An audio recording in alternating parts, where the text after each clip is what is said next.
un invitado muy especial, yo sé que además muy esperado por muchas de las personas que nos siguen en las distintas redes, y es alguien que se ha caracterizado por defender ideas con valentía, con fuerza, no importándole lo que dirán o incluso si lo agreden o no lo agreden.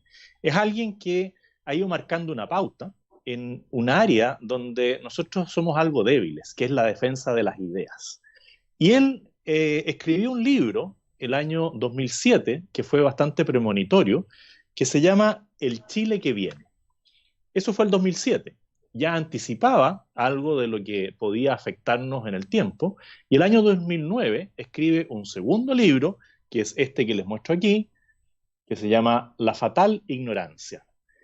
Y ahora le doy la bienvenida y el agradecimiento por estar con nosotros al gran, como dicen, Axel Kaiser. Así que, Ah, Axel, muchas gracias por aceptar esta invitación a conversar y a ver cuál es el Chile que viene de aquí en adelante.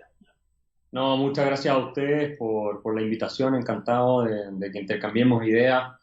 Eh, Efectivamente, ese libro que publiqué en 2007, como una persona recién egresada de la universidad, lo presentó Álvaro Bardón en esa época. El análisis que yo hacía era que Chile ya estaba mostrando síntomas claros de una regresión hacia América Latina.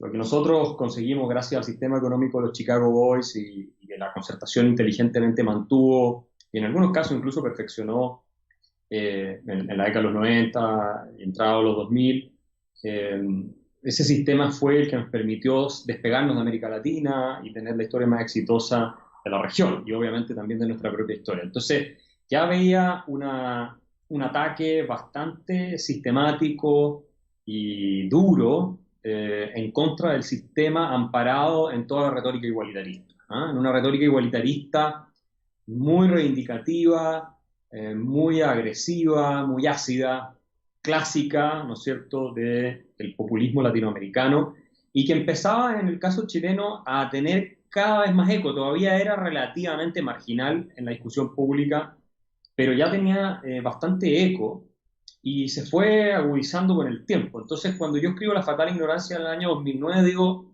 estamos perdiendo la batalla por la hegemonía cultural. La centro derecha no se ha preocupado de lo que se enseña en las escuelas, de lo que se enseña en los colegios, en las universidades, de cómo los medios de comunicación se están entregando completamente a activistas más bien contrarios a la libertad individual, gente más bien de izquierda. No nos hemos preocupado por el concepto de hegemonía cultural. Y como no nos estamos preocupando de eso, yo en algún minuto anuncié, va a venir un asalto masivo al sistema económico del libre mercado, como les gusta llamarlo a ellos, neoliberal.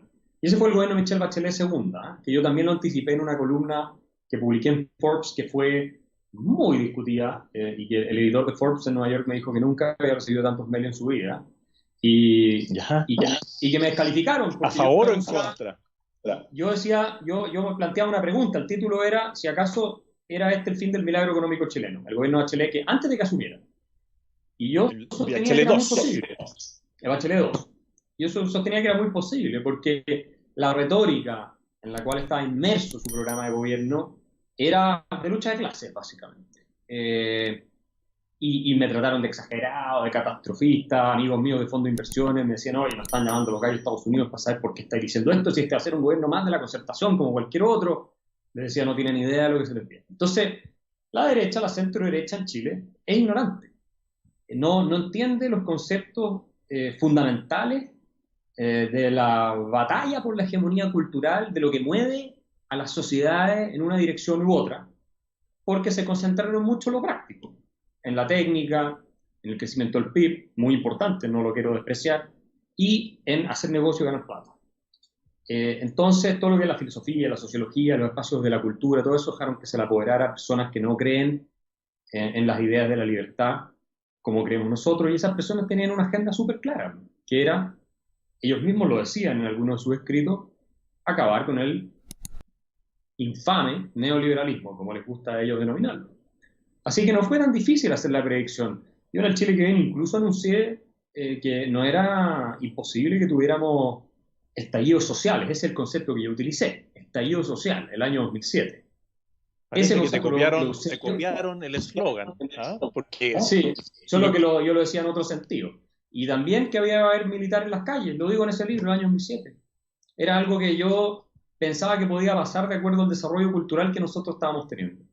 Y en parte lo atribuía a nuestra flojera en castigar los casos de corrupción que se dan transversalmente. Yo lo explico ahí eso. Y que creo que es una de las razones que mucha gente está frustrada en Chile. Entonces, eh, hacia adelante yo creo que estamos perdidos, lo digo francamente, si no logramos revertir el diagnóstico que se ha instalado desde las esferas de irradiación cultural.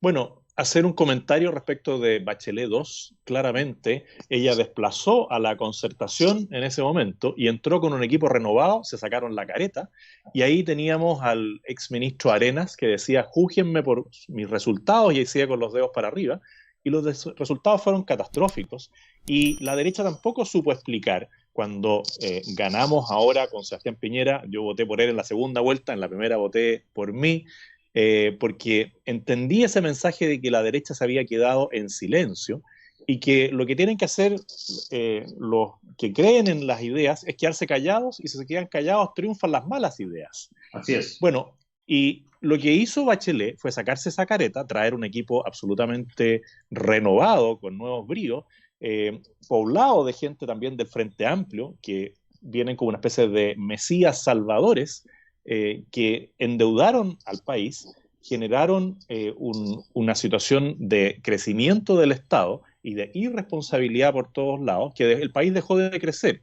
Y todas las personas quedaron estancadas, el ingreso per cápita no subió ni un centavo más, ni un peso más, los impuestos aumentaron, se detuvo el crecimiento, y ahí viene esta elección de Sebastián Piñera 2, que Sí, levanta un eslogan que dice, vienen tiempos mejores, exacto. pero a mi juicio yo creo que era, en política hay que empezar a decir las cosas por su nombre y no inventar eslogans. Porque cuando dicen vienen tiempos mejores, y esto en el mundo uno no lo puede predecir, uno no tiene una bolita de cristal, uno lo que puede hacer es estudios en el tiempo como lo hiciste tú, y tú dices, yo no soy profeta, pero haciendo un análisis veo el camino hacia donde vamos y das una campanada de alerta.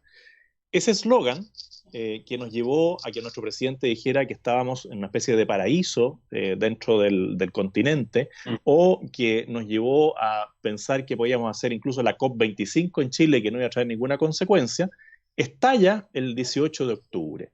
Y ahí tú dices estallido social, que tiene hoy día la connotación de la izquierda, pero lo que Sí, hubo ahí fue un estallido de violencia, bien programado, bien ejecutado, que después se complementó con todo este discurso que ya se había instalado de manera permanente y muy bien elaborado por grupos de intelectuales, porque tú dices, la derecha dejó de pensar, dejó de invertir en pensamiento, en ideas, y la izquierda nunca ha dejado de hacerlo. De hecho, las universidades están tomadas por grupos radicales de izquierda, y donde nosotros con nuestros impuestos financiamos a todos estos pseudo intelectuales, como por ejemplo Mayol, que pontifica desde la Universidad de Santiago,